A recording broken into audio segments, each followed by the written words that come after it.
my thought was, what if I come up with 9 really good lesson plans, like 45-minute lesson plans, and I geared them towards middle elementary, so like second and third grade, but I left them open enough that like if you wanted to adapt it for the older kids, you could. If you wanted to adapt it for the younger kids, you could. So really, you could get a lot out of them. I have enjoyed getting to check out the work of today's guest. He is doing wonderful work for students in Michigan. I am Jason Heath. This is Contrabass Conversations, and we're talking today with Zach VanderGraaff, who's an elementary school general music teacher who has been adapting his teaching to the global pandemic in really cool ways. Zach actually reached out to me a few months ago about featuring one of my blog posts about most hilarious bass videos, I think. And I started checking out what he was doing. And I thought, what a great guest for the podcast for so many reasons. So we talk about his website, Dynamic Music Room, what he's been doing. And that was launched prior to the pandemic, by the way. Some of these super cool resources, like his 9 weeks of online lessons survival pack, which he's offering up, what it's like teaching elementary school general music, which sounds terrifying to me as a career, both during more normal times and what he's been doing during the pandemic. His background, his wonderful interview for the Musicality Now podcast, Kodaly, and much more. Definitely check out Zach on dynamicmusicroom.com. We've got that all linked up in the show notes. Quick shout out to our sponsors, Dorico, Ear Trumpet Labs, Practisma, and Modacity. More on them later, but let's dive into this conversation with Zach VanderGraaff.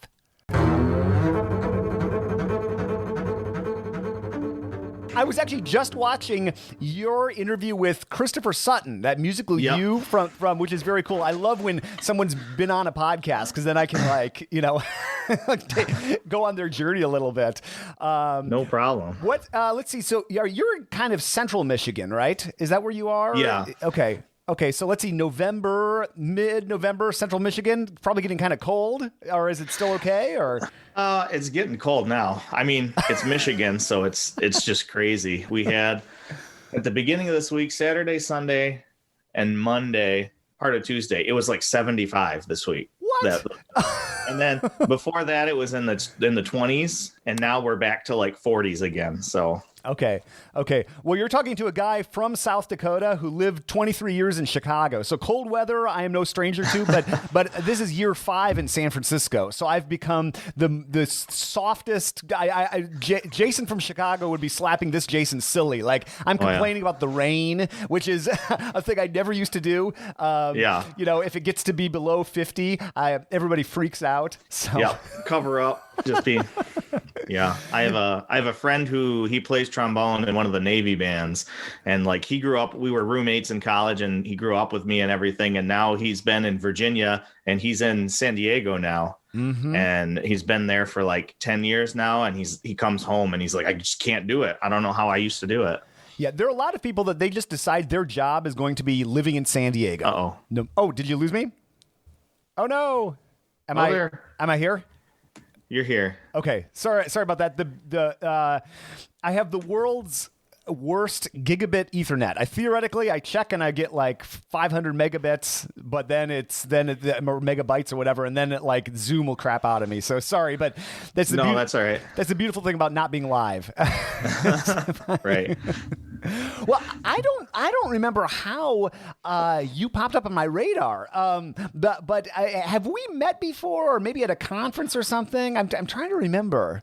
No, I was searching for, because I'm always like for my kids and stuff, my students, I'm searching for. Let me say this, I'm really a big advocate for kids continuing music after elementary. Mm-hmm. And so when it comes to teaching instruments, I'm really passionate about finding great examples of videos and resources to show them, to get them excited. Because I mean, while I'm technically can play everything, I can't play everything. Right. I know. Yeah. I took string tech, it'd be 12 years ago now. So I'm I held a bass, but that's about all I did. So I was looking for bass stuff, and I came across your site, and then I emailed you wondering if you had any one like videos or tips for kids and stuff. And then you pointed me to that one article that you did like a whole bunch of cool bass videos and stuff like that. That's okay. So that's because I knew I was on your email list, and I guess I forgot that correspondence. But I go through and I check out what people are up to, and I'm like, wow, Zach's doing some pretty cool things. And I also have I have a music ed background too. I used to teach orchestra. Okay. And your job is the job that I find the most terrifying in all of music teaching. So a lot of people feel that way.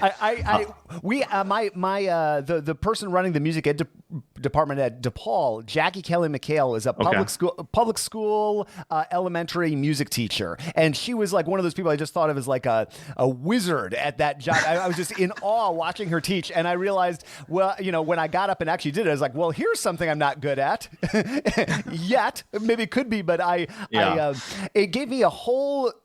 Not that I didn't have respect for, my parents are both educators, not that I didn't have respect for people in that job, but I realized like, wow, that's where the teaching takes place. Cause I was more of like a youth orchestra director. I was teaching high school orchestra in the suburbs, and it was, right. I wasn't getting them going, right? They came to me with a whole body. So anybody who does that and is passionate about it, I just think is super cool. So I guess thank you for doing that.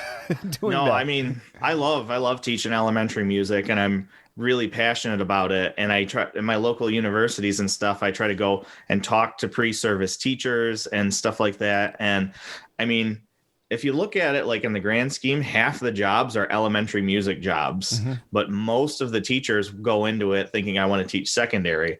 So I'm like realistically, there's a good chance you won't end up at least right away or partially. Like my wife's also a music teacher, but she teaches half band and half elementary, and she never wanted to in the first place.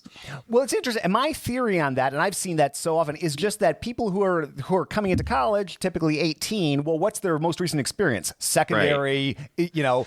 Choir, instrumental, what have you. So they think, oh, I want to do that. But then, like you're saying, so many people end up not doing that. Right. That's interesting. But you didn't want to teach band, right? Remembering back what you were talking with Chris Sutton about. That was never what you wanted to do, really? Or no, I mean, like you said, people do the thing that they're most familiar with. So if you love music, you go to college, you're like, I want to do something with music. And like, I guess I'll teach band. So I'm a tuba player by trade. And so I went to school, and I'm like, I know I love music. I guess I could teach. I'm not sure, but I'm going to just start. And so I kind of started like with the band mentality for like a year. And then in my second year, I was doing band observations and getting more into band stuff. And I'm like, I don't want to do this at all. Like this doesn't interest me in the least bit. And so I was actually about to quit my music ed degree. And then I observed an elementary music teacher as part of one of our classes, and it just blew my mind about what they could do and how passionate she was and how the kids responded. And so that kind of got me started, and I got really excited about that. And I'm like, I think I want to do that. And the more I got into the classroom and those kinds of things, the more I realized that, that's exactly what I want to do. It's so important to get them while they're young. It's got so that's really interesting. Do you? I had my one experience teaching, we'll call it general music, was I was teaching orchestra, but I also got hired to teach either guitar or electronic music. I decided to teach electronic music, and that became one of the most pleasurable things I've done in my teaching career. And just getting to the creativity of that was just something that you can be creative as an orchestra director or band director, but it's different, right? Yeah. You've got 80 kids, 100 kids. The euphonium players are goofing off. At least my euphonium players were goofing off. I'm sure maybe those in Michigan don't, but back in Illinois, we had some, so I got really good at like kicking a kid out of band while still keeping symphonic band going. Yeah. And then the electronic music class, it's like everything just kind of opened up. I guess it might be similar teaching general music even to young kids. It's like you maybe just have this more open playing field. Maybe am I kind of on the right track? Mean that's what a lot of people like about like the elementary music world. If they get really into it, like they like it because there's a lot more freedom. There's performance expectations, but it's not as heavy, and like you feel like you don't. I mean, based on what I've seen and what I've from my friends who teach secondary music, they're like, we don't have time to do this other stuff because there's always another concert and there's so many kids and there's so much going on. But in general music, usually people kind of just forget about you. So you really have a lot of freedom. And the other reason people love it is just because of the kids. Like the kids you get all the kids. So yeah, there's some that are like, they come with a chip on their shoulder and they're like, my parents don't like music. I don't like music. I'm bad at music. I don't want to do it. But most of them, they're just so open to everything that pretty much anything you do, even if it like fails miserably, they'll just buy right into it and be like, yeah, that's great. I love it. So it's really energizing. It's just so crazy to me to think. I think my teaching certificate has expired at this point, but back when I was in Illinois, I think I was certified to teach elementary music, which is astonishing to me because it's just ridiculous. Maybe not ridiculous, but it's crazy to me to think that we call these both things teaching music. I mean, yes, we are. Oh, right. They're so vastly different jobs, and you're meeting people at a different age, and just I remember, and I'm thinking back to my time, going in, and I had a semester where I went in once a week and taught general music in an 8th grade class in Chicago Public Schools, and that was like the lowest point of my week because I felt like such a fraud for reasons I won't bore you with, but it did not go well. They had to get another teacher in there to help me supervise the class, and so I got done with that class, and the hour after that class, I was like, this is the happiest hour of my life because I'm just going to sit and have a coffee, and it's the furthest away from teaching that class again. And it did not get better with time. And I just felt like I was like utterly randomly trying things. And so I just, again, I appreciate going through your site and listening. It's beautiful to see someone who has been doing this for a decade, I think, and then has been like creating some resources. I know. But maybe can we talk about the Kodaly? Your experience with Kodaly and just what I started going down the rabbit hole on your site. You got lots of resources, and I'll link up to that. But for folks who might not be familiar, who was Kodaly and what is his method, and why have you found it so useful? Sure. And I like my experience is mostly Kodaly certification, but I do have experience in like some of the other methodologies and that kind of thing, although I'm not certified there. So, and the site, I try to keep it open to everything, but I can't help my experience, like kind of informing the way I think about things. So, Kodaly he was a composer from Hungary, and around the turn of the century, back around like 1900 and stuff. And he was composing, he wrote a lot of choral music and violin stuff. He was a violinist and a piano player. And he was fairly famous and successful. But the funny part is that people didn't come to his concert premieres in his home country. Like he was this famous composer and nobody from around him would come see the concerts. And he's like, well, what the heck? What's going on? And after looking into it, he realized like people in Hungary, and it kind of applies here now too, like people don't really appreciate classical music and the classical instruments. And when he dug into it more, he found that in the elementaries and things like that, like there was no structured music. If there was music, they didn't even teach Hungarian folk songs. They didn't even teach music in Hungarian. And so like not even in the kids' native language, they were singing songs from completely different cultures. And that rubbed him the wrong way. So he told his grad students to go do research and figure this out. So he kind of facilitated them, but he had a bunch of graduate students helping him. And he looked at the works of like Adam, and I probably said that wrong, but that's the way I've been told to say it.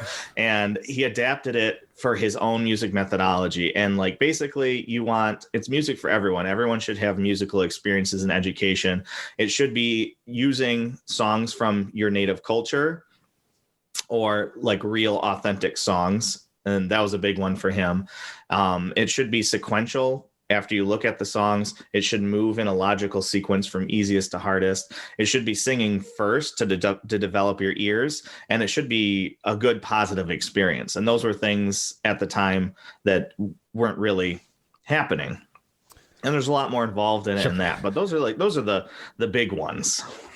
This episode is brought to you by Ear Trumpet Labs. They make hand-built mics out of Portland, Oregon, and they have an excellent mic for upright bass called Nadine. The Nadine is a condenser mic with a clear, natural sound and incredible feedback rejection. This mic is a completely new design. The head mounts in between the strings above the tailpiece with a rubber grommet, and the body securely straps to the tailpiece with Velcro elastic. A 14-inch Mogami cable connects the two parts, making it easy to place on any bass. It's durable and holds up to the demanding needs of the instrument while offering excellent sound quality. Ear Trumpet Labs is offering a free t-shirt just for Contrabass Conversations listeners with the purchase of a mic. Just visit www.eartrumpetlabs.com/contrabass to claim yours and check out the Nadine.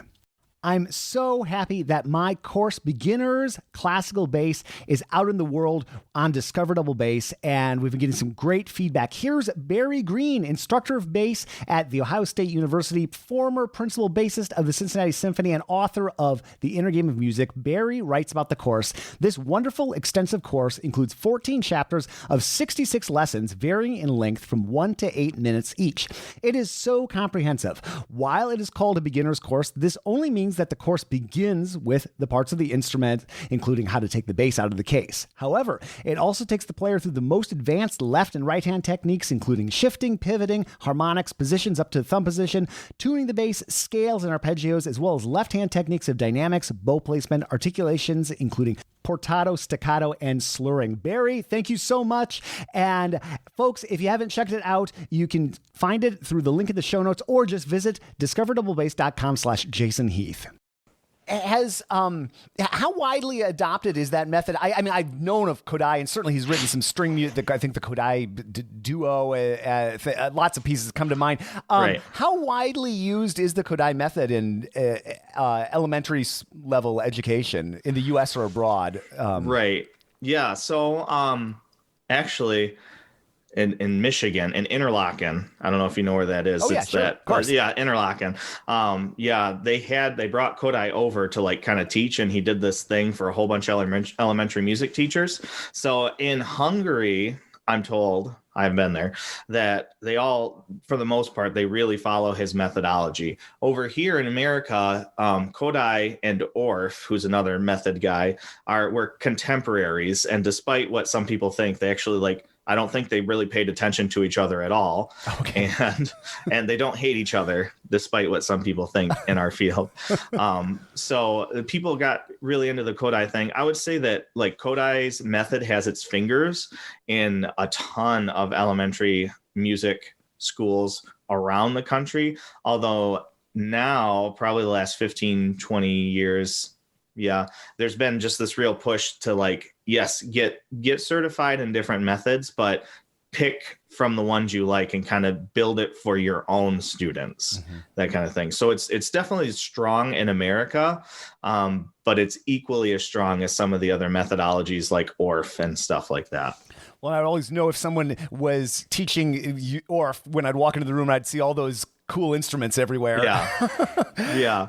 What's the profession? Have there been any kind of trends over the last decade that you've been teaching? And I'm guessing maybe a push toward technology has been happening. Yeah. We can certainly talk, I'm sure, in the last 9 months. 9 months, yeah. but how had that been going prior to the pandemic? Are there any? I'm just such a newbie to elementary education, certainly in the last 10 years.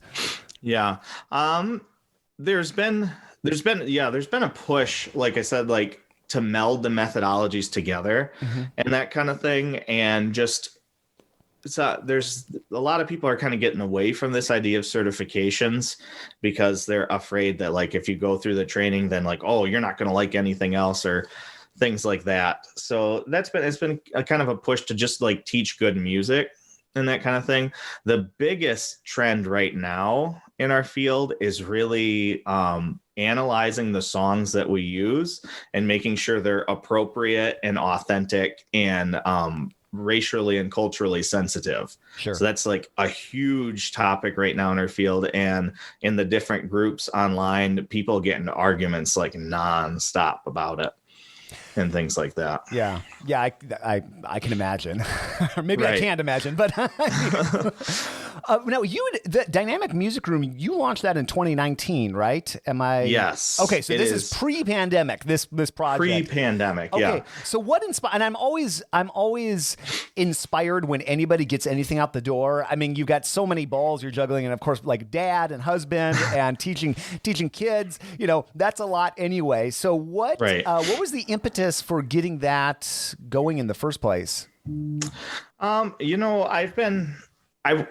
I was in undergrad, I was super passionate about elementary music because I feel like I said, like so many people are getting into it and they don't know what to do or they don't even really want to do it. They're just doing it until they get the band or orchestra job or choir job that they want. And so before I launched the website, I was really involved in like the Michigan Kodaly chapter and in trying to present and talk to college kids and talk to other music teachers and build connections that way.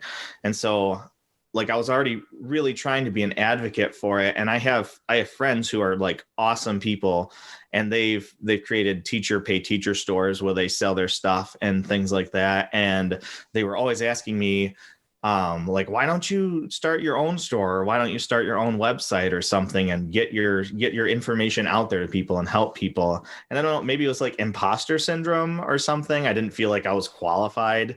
Like, who's going to want to care and read my stuff? But, I actually I wanted to make a little bit extra money. So I got a side job writing content for people on websites and like doing stuff like that. Oh, wow. Not in the music niche really at all, like pet websites and stuff like that. And it was just extra money.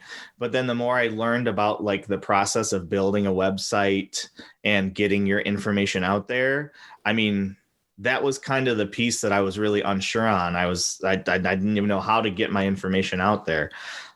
So getting that experience, and then finally I was doing this, and I think it was my wife turned to me and she's like, well, why don't you just make your own website? You're doing all this stuff for other people. Why don't you just do your own thing? And I'm like, yeah, I guess I could. So I got it together and I used those skills for website building and marketing and then just boom, putting out a bunch of content to try and help people. And it's really started to take off. It's cool. Well, you like me had been inadvertently planning for a pandemic is the kind of my line. Yeah. It's bizarre enough for anybody teaching anything at any level right now. Right. And I look at I have a couple of high school students in the public schools here, and I look at them trying to figure it out with their orchestra directors, and I feel for them, and I can't even imagine at the elementary level, what's that. So what's it been like? And I think you did go back to in-person for a bit this fall, right? If I'm getting my facts right? Yeah. My schools went briefly back in person. Okay. We started remote. They went back in person for a couple weeks. And then, I mean, within a week or two, things were just falling all over the place. Like there'd be a case here and there, and then they'd have to quarantine half the school. And so finally, actually just earlier this week, they said, we're all remote until the middle of January and we'll reevaluate. Okay. But around in Michigan's had a huge rise in cases. In our area in particular, went from a 2% positivity rate, whatever that means. That's the number to watch, I'm told. Went from 2% to 11.7% within a couple weeks. So apparently that's really bad. Yeah. This episode is brought to you by Dorico, the advanced music notation software from Steinberg. And one of the coolest things about this piece of software, there's so many things, but one of them is their popover option. And it has sped up things so much for me when I'm working in scores. Here's Senior Product Manager Daniel Spreadbury on how popover mode works. There's hundreds of notations that you might want to create, and trying to remember what to type, is it Command Shift Alt, Vulcan Death Grip 7 for this particular notation. But the nice thing about a popover is all you have to remember is the letter of the thing you want to create. So D for dynamics, T for tempo, M for meter, K for key signature. It might seem like a simple thing, but you would not believe how much that has sped up my workflow. And I'm not even really a composer. I do a lot of arrangements, I do a lot of exercises, but it has taken my workflow probably at least up to 5 times faster. Just that one mode. I can't say enough good things about Dorico. I love it. I use it every single day. There's a free version, Dorico SC, that you can download that lets you do practically everything for up to 2 stabs. So check it out. Dorico.com will take you to their page on Steinberg's website. And thank you so much for sponsoring the podcast. Keeping track of what you practice is so critical. And my practice companion, Modacity, it does it for me. It's so awesome. Here's Modacity founder and CEO Mark Gelfo on how this works. Accounting before the spreadsheet was manually handwritten ledgers, and that's where most musicians have been for the last 200 years. And it's time to automate that and save some time and let people focus on what's really important, which is performing on their instrument. And that is exactly what Modacity has done for me. I feel so much more focused and energized and enthusiastic about practicing. I love this app so much. You can learn more at modacity.co and visit our website for a special offer for lifetime access for this app. Such a cool piece of technology. And thank you so much for sponsoring the podcast, Modacity. Yeah, well, nothing even started to open here, so we've been shut down as much as we had been in since March. So how do you teach K through 5 music online? That's a giant question. Feel free to. That's a big question. And the sad thing is, maybe the sad thing it's kind of this way normally. There's every school approaches elementary music in like such a completely different way. Mm-hmm. I've taught at several different schools over the years, and I've taught like once a week. I'll see them for 25 minutes. I've taught them twice a week for 30 minutes, 3 times a week for 30 minutes each. And then where I'm at right now, it's 45 minutes once a week. So that translates to online. And again, like it depends on the school. My school is asking me to do 20 to 25 minutes of a live session, and then I can send them to go do independent work for like 20 minutes or so to finish off the class.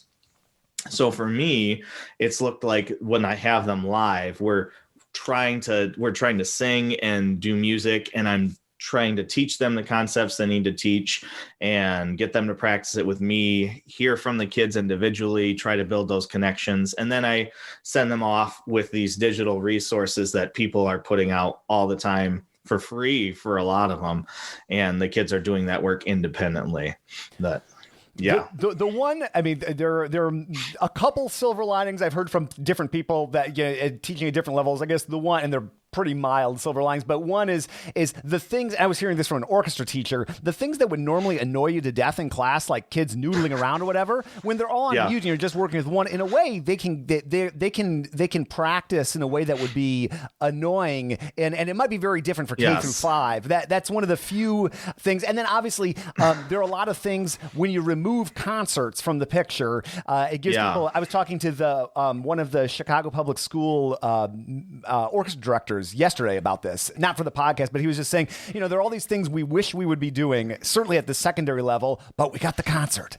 But the concert's coming after the concert, maybe. And so some people have been seizing that. That might be less of an issue at the elementary level, but I'm sure now you have all this time and maybe there are things that you would normally want to do, but you just don't get to.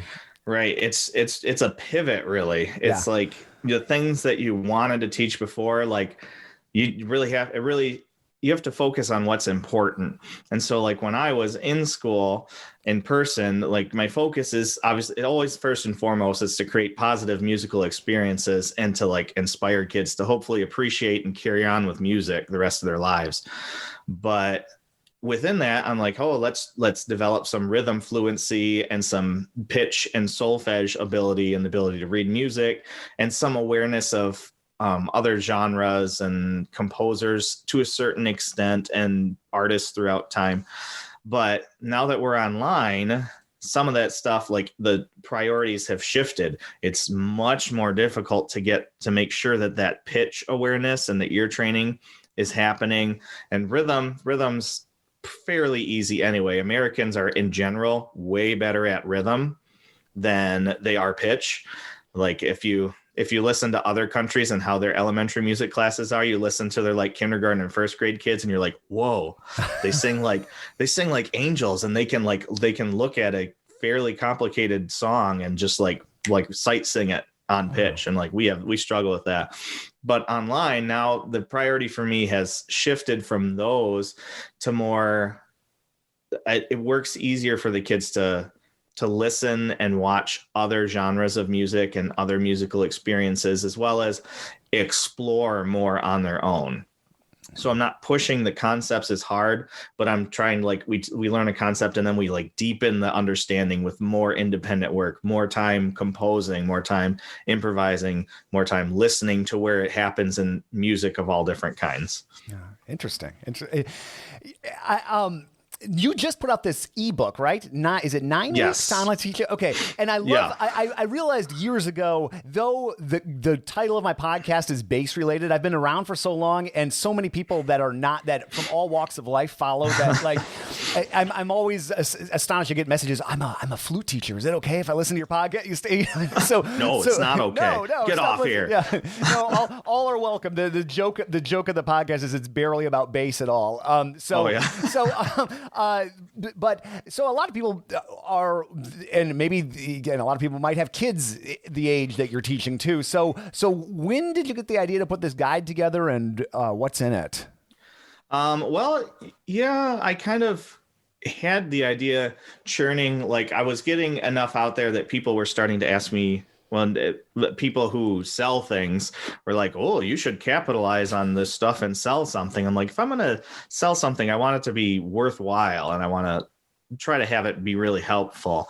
And as I was working in my district, where there are a few other music teachers that are elementary, and then I stay in contact with other music teachers I've worked with or known over the years, the common theme people were struggling with is that teaching's complicated enough as it is. And now on top of like teaching, we also have to like throw in these technology pieces and be like tech support. I had a lesson earlier today where I spent a good amount of time trying to like get the kid to hit enter on the chat in Zoom so that he could like enter his chat and stuff like that.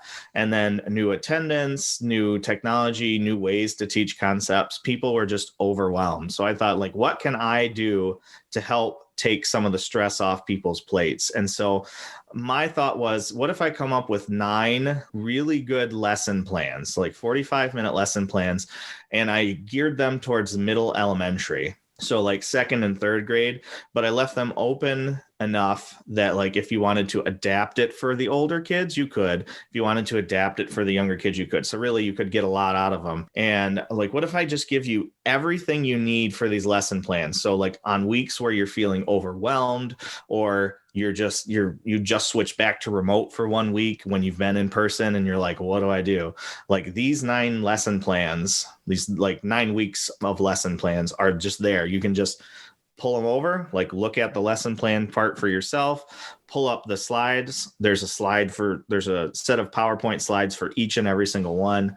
And like, boom, there you go. You don't have to lesson plan. All you need to focus on is like getting the kids to attend the live sessions and then teach and build relationships with the kids.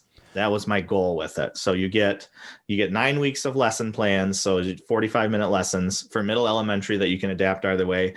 I have 18 different songs on there with the sheet music, and yeah, each of those has 2 activities with them. So you get 36 activities you can do with those. You get PowerPoints for all of those lessons. And I even include like a super secret exclusive top 10 tips for Google Classroom in music and stuff like that. So it took a while. Yeah, well, that's the thing. Yeah. I think people so often if they can just have an example of what to do, right. And normally we could go to conferences and we could see that, or get to Illinois String Teachers Association. Right. We'd have these fall workshops. I'd be at conferences every few months with my job. Now conferences are canceled for a certain time, right. and there probably isn't much content out there on how to cobble together all these different resources. No, it's all new. All the things that the things that you find yourself solving for kids over and over. So it's beautiful. I will obviously link up to that. And next question, maybe, how do you find the time to get something like that out the door? I find that quite impressive. I have enough trouble like putting out a YouTube video a week, and this is my job, is just sitting around and talking to people. So like, do you just schedule out time every day to work on this stuff, or is it you get a fit of inspiration, or just how does that work for you? I don't know. I really like this work. It's in my field. Like I'm really passionate about teaching, but I've always been really passionate about like helping music teachers. So I don't know. I just feel motivated to find the time, and I do schedule it out. Like the way that remote is, we've had like a dip in our in-person attendance and even our remote attendance as kids transfer to different types of schools. So in the consolidating of classes and stuff like that, my schedule's actually kind of opened up a little bit. That makes sense. So I have the time to like put in things here and there. And I don't know, over the years, I've developed, between my side job of writing for people and doing website stuff, and then working on my master's and going through the research class, I've developed like this crazy writer's stamina, if that doesn't sound too egotistical, where like, I don't know, I see a topic and I immediately like break it down in my head, and I'm like, this is how long it'll take for me to do this, and I can get it done this fast. So writing it was actually not very long. It didn't take me that long to write it. The hardest part was figuring out how to like put it in an ebook form, because I don't know anything about that. Yeah. That's awesome. That was the sort of thing that I found impossible when I was teaching high school orchestra in person. At that point, but just like I barely wrote a paragraph that wasn't an email to parents or something like that. So it's really cool. And then you're putting content out on YouTube. You just put a video out like an hour ago or something. Well, those are batched. Okay. They're batched ahead of time and stuff. But yeah, I still am in contact with a mentor who builds websites and stuff like that. And so he kind of does this thing. And so he's like, these are the kind of things that you should do to like build your brand and get your word out there and stuff like that. And so one of the things is a YouTube channel. And so I'm trying to build that. I'm sure I'm not great at it, and I'm learning a ton as we go. I just recorded one today, though, I'm really excited about, and it talks about the lesson plan structure for online music teaching and stuff like that. Well, I think it's great what you're doing, and I'm learning a lot. It's incredible to me how quickly the field of teaching changes, because I'm like 5 years out of the game, we'll say, doing my own thing. And then I talking to this Chicago public school teacher yesterday, he's mentioning all these services I'd never even heard of that were at least certainly not used, and I think, and it was really cool. The thing that just came out on YouTube talking about uploading audio through Google Forms. Google Forms, yeah. So it's cool. I'm learning some tips that I'm probably going to use, and my professional life is quite different. So I appreciate it. And whether or not folks teach elementary music, I think there's a lot of inspiration and great tips, both on what you're doing on YouTube and then certainly on the site. Yeah. That's my goal. Is I want to help people, and I don't want to. I mean, it'd be nice to make some money on stuff, but that's not really my goal. And my goal is to help people, and especially people who get into elementary music and they just feel lost. And now with this whole pandemic thing, like people who just feel completely overwhelmed. I have some articles on there as well on like just like different resources that you can use for teaching music online, how to kind of navigate through Google Classroom and stuff like that. And I'm like, I just want to help people as much as I can. And I don't claim to have all the answers at all, but I'm fairly good at like organizing my thoughts and putting it out there in ways that seem to help people. Yeah, that's for sure. So it's dynamicmusicroom.com is the website, if I'm remembering that right. Yeah. And I love what you do. I appreciate what you do. It's really cool. And again, I'm like a podcaster, barely teaching, getting a lot of tips. So I think I love just the approach you're taking, and I hope we get a chance to meet in person one of these days. Someday. In more normal times, I would be at the Michigan MEA, and I go around to various states and do that. So hopefully we can meet in person, hopefully sooner rather than later. But thanks for everything you're doing. Oh, no problem. Cool, Thanks for having me on. Yeah, for sure. Yeah, I'll get this out in the next couple weeks or so.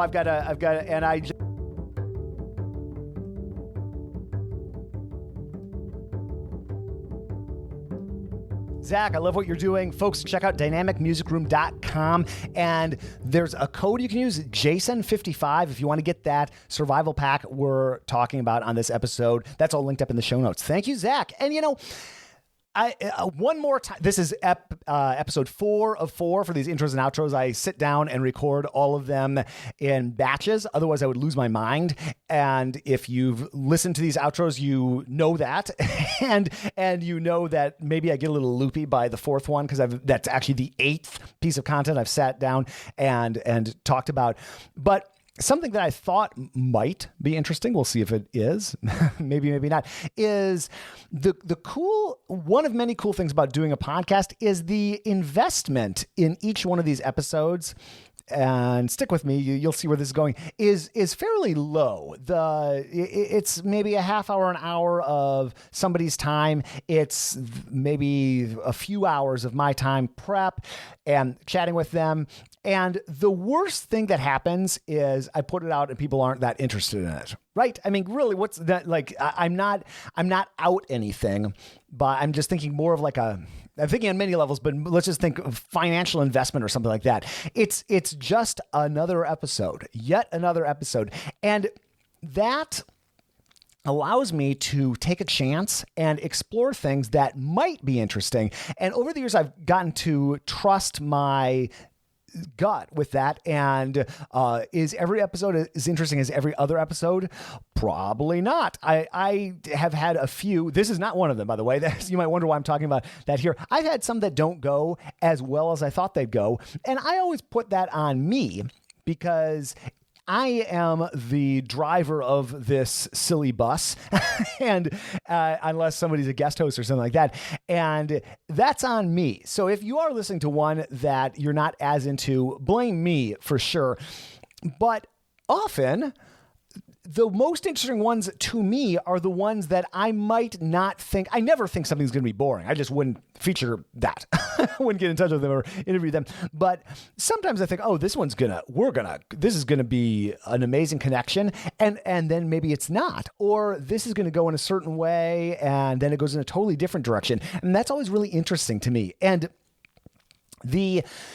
I've had many people say, I almost never get people say, hey, why don't you feature more bass players? Obviously, we feature a lot of bass players, but also, obviously, if you've listened for a while or look back through, we feature a lot of non-bass players. And my thought is, if I find it interesting, and I am the avatar for this podcast, which I think that ends up being what most people who create content is someone who's generally, in my experience, and obviously people from all walks of life and ages and countries of origin and ethnicities and gender and everything are listening to this. But I am a 45-year-old, or am I 40? I'm 44, almost 45 guy from South Dakota who plays largely classical music. And so I'm exploring things that I find are interesting, but it's through the lens of the avatar that is Jason Heath.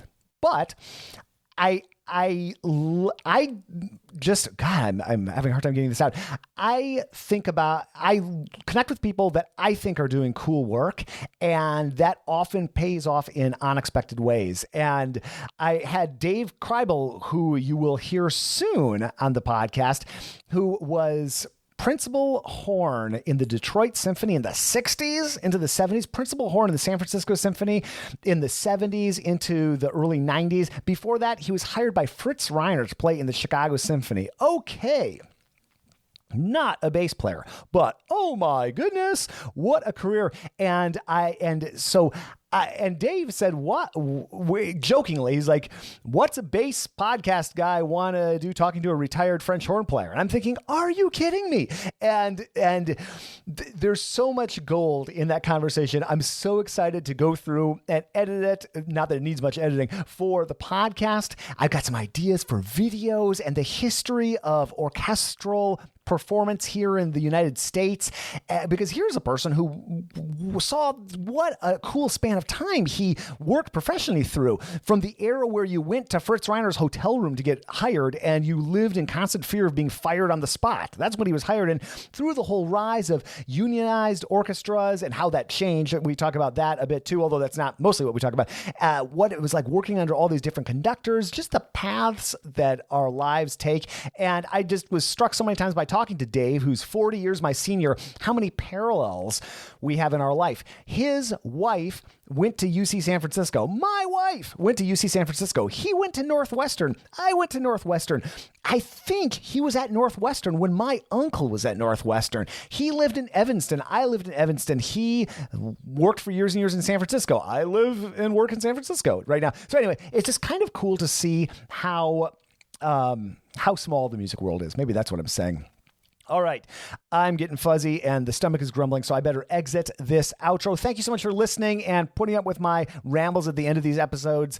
I think there's something about not doing anything live with no filter that's making me go a little bit batty. So I'm using these outros as an opportunity to just practice speaking without editing.